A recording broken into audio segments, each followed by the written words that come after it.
My name is Johannes Dibaba. I'm a researcher at the African Population Health Research Center based in Nairobi, Kenya. I'm a lead author on one of the papers in this series titled Intimate Partner Violence Against Adolescents and Young Women in Sub-Saharan Africa. As you know, intimate partner violence refers to an act that results in or is likely to result in physical, sexual, or psychological harm or suffering by an intimate partner. This is one of the most pervasive forms of human rights abuse as well as public health problem. According to data from the World Health Organization, about 1 in 3 women suffer some form of gender-based violence in their lifetimes. While this aggregated data is crucial, little is known about adolescents and young women in sub-Saharan Africa. This paper examines the prevalence and inequalities and exposure to gender-based violence against adolescents and young women. We use data from 27 DHS surveys in sub-Saharan Africa. We focus on married and cohabiting adolescents and young women aged 15 to 24 years and examined inequalities by wealth, education, place of residence, and age. Our study shows that intimate partner violence against adolescents and young women is common. More than 1 in 4 adolescents and young women reported partner violence in the past year before the survey, with remarkable regional, between, and within countries variation. Reported levels were higher in countries in the Central Africa region than other sub-regions in Sub-Saharan Africa. Many of these countries in Central Africa were in conflict or post-conflict situations that might have exacerbated pre-existing patterns of violence against women and girls. With regards to within countries variation, our study shows no clear patterns of inequalities by wealth, by education, residence, and age, showing that all groups of adolescents were at risk. There were a number of countries where prevalence was higher among the richest compared to the poorest, among the urban compared to the rural adolescents, and vice versa.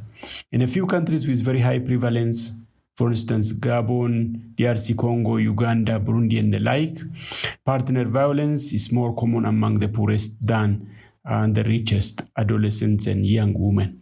However, prevalence varied significantly by their attitudes toward this intimate partner violence. Intimate partner violence was lower among adolescents and young women who rejected wife beating for any reason. Moreover, there was wide within country inequalities in attitudes towards wife beating by wealth, place of residence, and education. The data showed that the poor, those with lower education, and the rural were less likely to reject the idea that wife beating is acceptable. This shows that differential reporting of partner violence is possible depending on cultural and social norms that underlie the acceptance of violence in each settings. We also found large between countries variation in sub-Saharan Africa, but what explains the large between countries variation is less clear. We looked at whether macro level or societal level factors make a difference in terms of between countries variation in intimate partner violence prevalence. However, the between countries variation was poorly explained by societal level determinants that we looked at, for instance, gender inequality index, GNP per capita, urbanization levels, and levels of girls' education.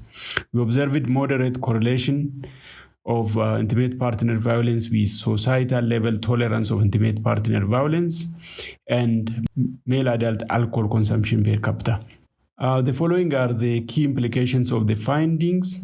1, the lack of consistent pattern of inequalities within countries shows that intimate partner violence cuts across socioeconomic boundaries, suggesting the need for comprehensive and multi-sectoral approach to preventing and responding to intimate partner violence.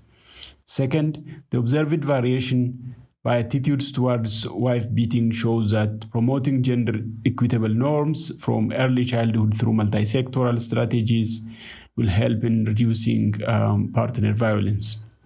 3rd, Although several countries have laws criminalizing gender-based violence, the implementation of the laws has been poor. Thus, improved reinforcement of laws and policies and scaling up prevention and response mechanisms are required to attain the Sustainable Development Goal of eliminating all forms of violence against women and girls by 2030.